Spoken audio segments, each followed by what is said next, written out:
At this stage, it really feels like I'm the only YouTuber to call Palworld out on their nonsense immediately. I was doing streams talking about what Pocket Pair was up to long before the game even came out in early access, right? So I don't know if anybody in the sphere has like researched this as much as I have and know as much as have talked about it as much as I have. So I suppose it falls to me to kind of talk about what's happened over the past couple of weeks and why everything you have been told about Palworld is a complete and total lie.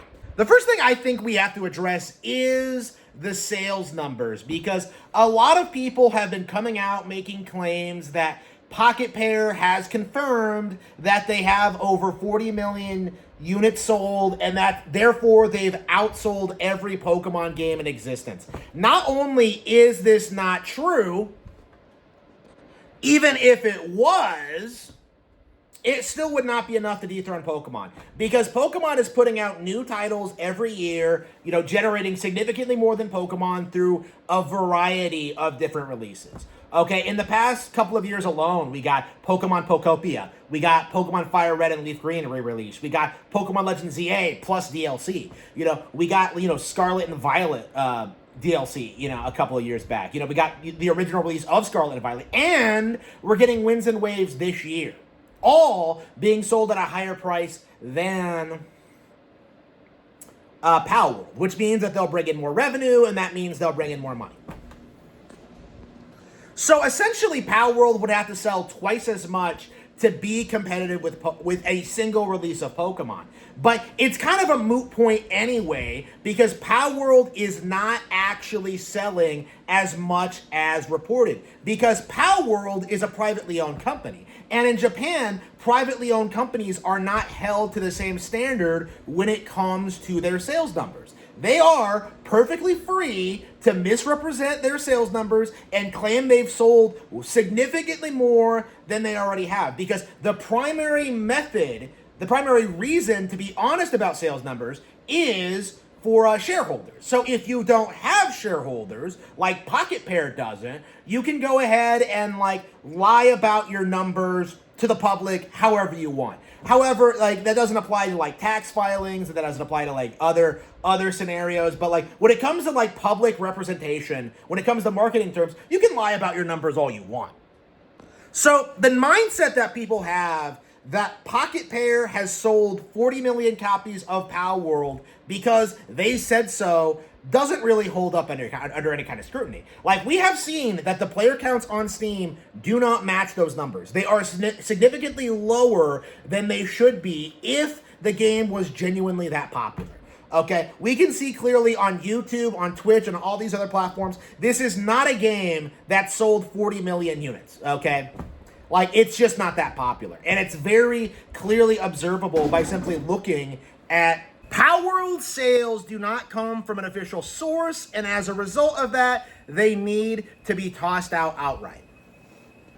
The source that these numbers are over 40 million units sold, they're coming from Palworld specifically. They released their shitty JPEG images with a big number attached to them, and people just kind of blindly believe it.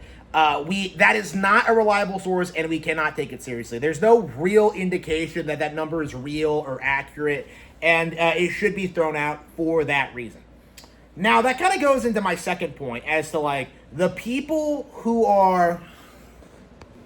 exactly is pushing these numbers as legitimate? Because you see a lot of big names on here. You see Jeff Keighley, and you see a lot of YouTubers, but the simple reality is these people do have an active interest in downplaying the Pokemon IP and destroying Nintendo as a brand. We've seen this happen time and time again over the years. We've seen this happen time and time again over the years, whether it's giving The Last of Us HBO Best Movie Adaptation over the Super Mario Brothers movie, which was a far more successful product, or trying to glaze Baldur's Gate 3 and say it was a way better game than Tears of the Kingdom, even though Tears of the Kingdom has stayed far more relevant for far longer than Baldur's Gate ever has.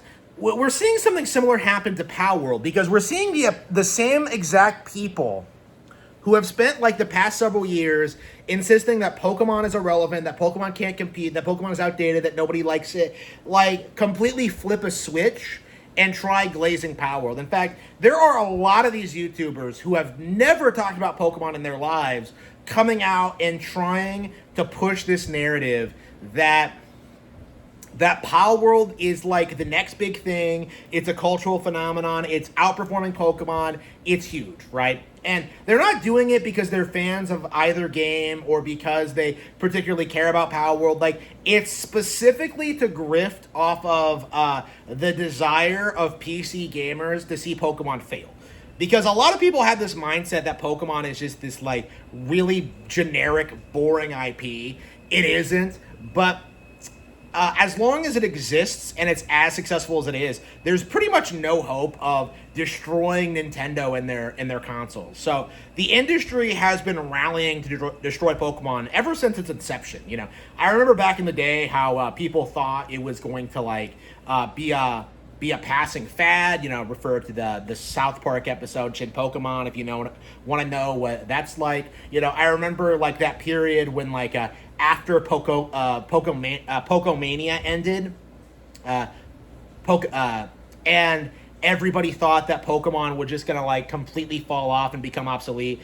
And and then we saw like situations after Go came out where people were certain that like the actual mainline games would get phased out in favor of like mobile offerings, and none of that happened, right? There have been dips in Pokemon's like relevancy over the years, but like overall it's remained like the biggest, best high quality IP on the planet. There's like nothing bigger than Pokemon now.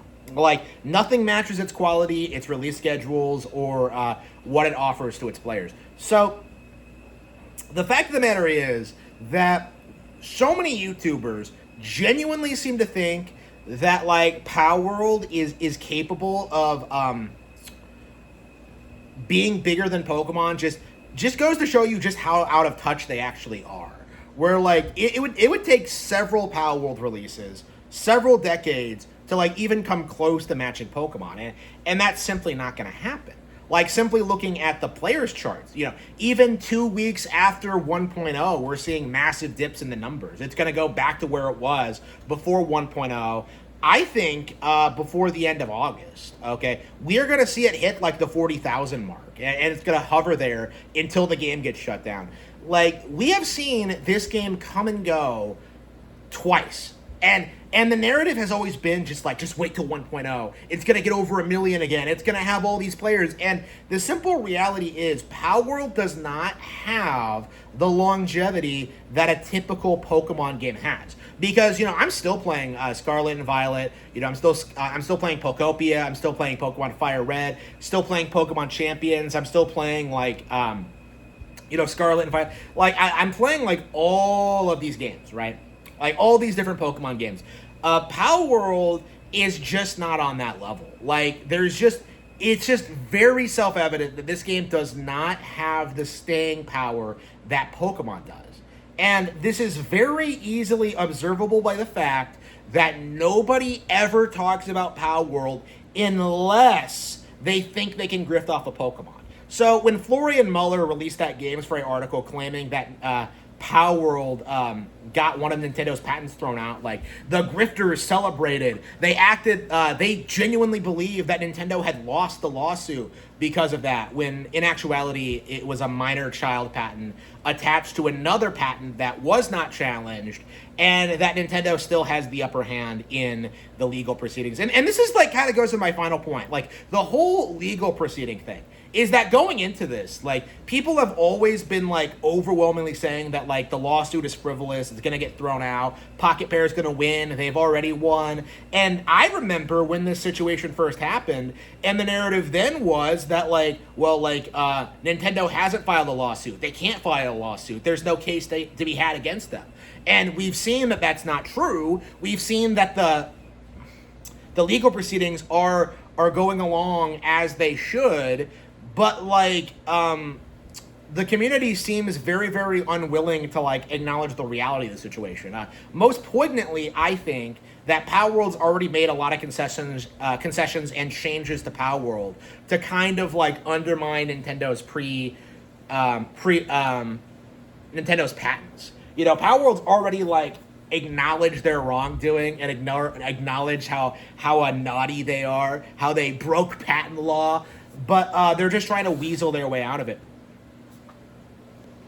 But that's not even like the big issue. The big issue is that Nintendo doesn't have to win the lawsuit.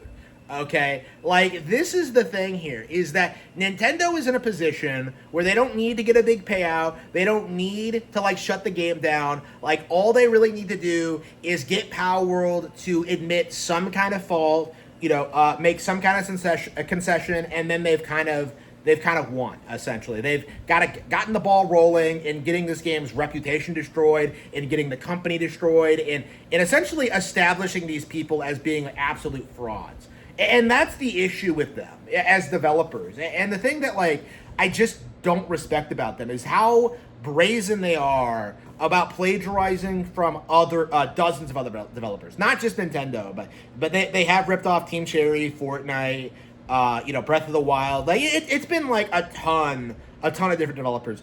But, like, you know, Palworld was the game that they decided to push, and that was the one Nintendo decided to sue for. So I think it's going to become more obvious over time at just how incompetent these people are as actual developers. And you can kind of see this, like, when it comes to Palworld, like how everything, all the menus look like JPEG images, and the characters look like plastic models, and like the frame rate is weird, and like things are clipping all the time, and like, you know, all the models are plagiarized from like other sources. They took Anka from Animal Crossing and turned her into like a thick-thighed whore, okay? Like, again, that should be something that Nintendo is able to go after them for.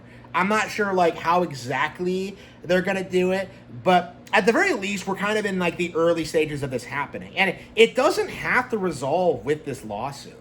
Again, I think, theoretically, Nintendo can keep going after them for more things that they've done, and more things that they've plagiarized, and like more patents they've infringed, because like they haven't really stopped infringing their patents, right? Like they've kept doing it over the past couple of years. And I think, if anything, anybody who looks at this situation can clearly see this for what it is, where it's a bunch of hacks trying to ape off the most popular brand in the world. If there are no laws to stop them from doing this, then clearly Nintendo's going to have to push to get them implemented. Because this is really something that they should have been able to shut down immediately, in my opinion. I don't think this really should have gone to court. Like, they were able to take down, like, Pokemon-related mods and stuff like that, but, like, they really should have been able to take out the entire thing. And I hope they'll be able to extend the lawsuit to Steam and Xbox for, like, allowing this shit to happen to begin with, because this is the kind of thing that really should never have been approved on those platforms. Like, hopefully this will kick off the long-awaited Nintendo versus Steam lawsuit, in which Nintendo, you know, reams, like, Gabe in court and just, like, completely demolishes him. You know, Gabe is, like, terrified of Nintendo. People don't talk about this, but, like, when Dolphin tried to come to Steam, like, Gabe shit his pants, and, like, he had to, like, email Nintendo, like, Daddy, is it okay if I put, like, this emulator on my storefront? Like, no. Like, shut down. The biggest release on Steam ever was a GameCube emulator, and it wasn't even allowed to come out. Like, that's the reality of where we're at now. That's the reality of, like, Steam in general, is that this is your big release. And I think that's the big takeaway from all this, is that this is the most relevant Steam has been in the past 5 years, because everything else that's come out has been primarily, like, big on consoles, or is exclusive to consoles, or is only on Nintendo. Palworld is exclusively considered, like, a PC game. Because if you look at the numbers, it didn't sell on PlayStation, it didn't sell on Xbox, but, like, it's on Steam, and, like, it has a dedicated audience of people on PC that will shill it for being the anti-Pokemon, essentially. This game existing proves just how irrelevant Steam actually is. Like, if this is the best you can rally around to try and destroy Pokemon, like, it's not going to happen. Like, that's just the reality of it. If this is the best thing you have to offer when it comes to Pokemon, if this is the best you can get to compete with Pokemon, like, you're screwed. You're finished. Like, it simply isn't going to happen.